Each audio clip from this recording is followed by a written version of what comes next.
6 মাস ধরেও পরিশ্রম করে তারপরেও বাদ দেওয়া হয়। সুশান্তকে নিয়ে বিস্ফোরক শেখর কাপুর। 6 মাস প্রস্তুতি তবু বাদ। সুশান্ত সিং রাজপুতকে কেন সরানো হয়েছিল পানি থেকে? সুশান্তকে নিয়ে বড় বিস্ফোরক দাবি। পানি ছবির অজানা কাহিনী জানালেন শেখর কাপুর। 6 মাস মহড়া দিয়েও বাদ। সুশান্তকে নিয়ে প্রযোজনা সংস্থার সিদ্ধান্তে হতবাক শেখর কাপুর। শুরুই হয়নি স্বপ্নের ছবি পানি, সুশান্তকে বাদ দেওয়াতেই থমকে যায় প্রকল্প। মৃত্যুর বছর কয়েক পর নতুন তথ্য, সুশান্তকে কেন সরানো হয়েছিল পানি থেকে। চরিত্রের জন্য নিজেকে বদলে ফেলেছিলেন সুশান্ত, তবু ছবিই শুরু হলো না। বলিউডে কি সত্যিই বয়কট হয়েছিলেন সুশান্ত? পানি নিয়ে মুখ খুললেন শেখর কাপুর। সুশান্তের জন্য থেমে গেল স্বপ্নের প্রজেক্ট। দেখুন, বলিউড অভিনেতা সুশান্ত সিং রাজপুতের মৃত্যুর পর তাকে ঘিরে নানান বিতর্ক এবং অজানা তথ্য সামনে আসে।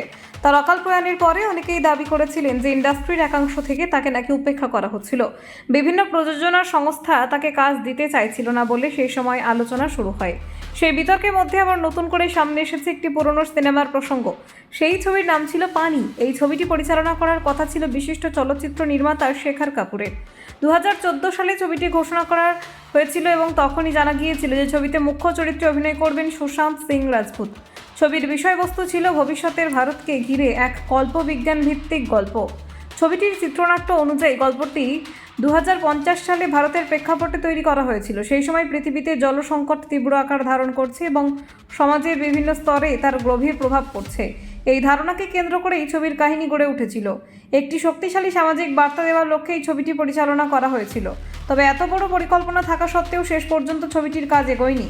সম্প্রতি এক সাক্ষাৎকারে এই প্রসঙ্গে মুখ খুলেছেন পরিচালক শেখর কাপুর। তিনি জানান, ছবির কাজ মাঝপথে থেমে যায়নি, বরং কাজ শুরুই করা হয়নি। কারণ হঠাৎ করেই প্রযোজনা সংস্থা ছবির কাস্টিং নিয়ে বড় সিদ্ধান্ত নিয়ে ফেলে। শেখর কাপুর জানান, একদিন প্রযোজনা সংস্থা হঠাৎ সিদ্ধান্ত নেয় যে তারা এই ছবিতে সুশান্ত সিং রাজপুতকে নিতে চায় না। এই সিদ্ধান্ত পরিচালককে বিস্মিত করেছিল, কারণ তখন পর্যন্ত সুশান্ত ছবির জন্য দীর্ঘ সময় ধরে প্রস্তুতি নিচ্ছিলেন। পরিচালকের কথায়, ছবির চরিত্রে নিজেকে মানিয়ে নেওয়ার জন্য সুশান্ত প্রায় 6 মাস ধরে কঠোর অনুশীলন করেছিলেন। চরিত্রের মানসিকতা এবং শারীরিক প্রস্তুতির জন্য তিনি নিজেকে পুরোপুরি প্রস্তুত করেছিলেন। এমন পরিস্থিতিতে হঠাৎ করে তাকে বাদ দেওয়ার সিদ্ধান্ত সত্যি অবাক করার মতো ছিল। এই ঘটনার পর শেখর কাপুর গভীরভাবে হতাশ হয়ে পড়েন। তিনি জানান, ওই সিদ্ধান্তের পরে তিনি কিছু সময়ের জন্য ভারত ছেড়ে বিদেশে চলে যান। সেই সময় ছবির ভবিষ্যৎ কার্যত অনিশ্চিত হয়ে পড়ে। তবে পরে আবার তিনি দেশে ফিরে আসেন। তার কথায়, শুধুমাত্র পানি ছবির কাজ শেষ করার ইচ্ছেতেই তিনি ফিরে এসেছিলেন। তিনি এই প্রকল্পটিকে নিজের স্বপ্নের প্রকল্প হিসেবে দেখতেন এবং তাই সহজে সেটি ছেড়ে দিতে চাননি। তবু নানান জটিলতা এবং প্রযোজনাগত সমস্যার কারণে শেষ পর্যন্ত ছবিটির কাজ আর শুরু করা সম্ভব হয়নি। সময়ের সঙ্গে প্রকল্পটি কার্যত বন্ধ হয়ে যায়, ফলে দর্শকরা কখনো এই ছবিটি বড় পর্দায় দেখতেই পাননি।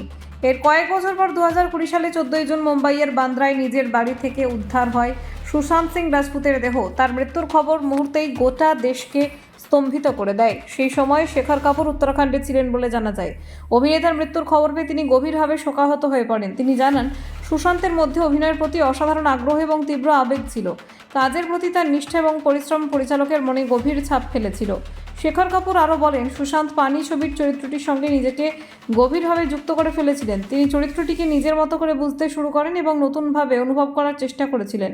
এই নিষ্ঠা একজন অভিনেতার প্রকৃত প্রতিভাকেই প্রকাশ করে। ব্যুরো রিপোর্ট, নির্ভীক বার্তা।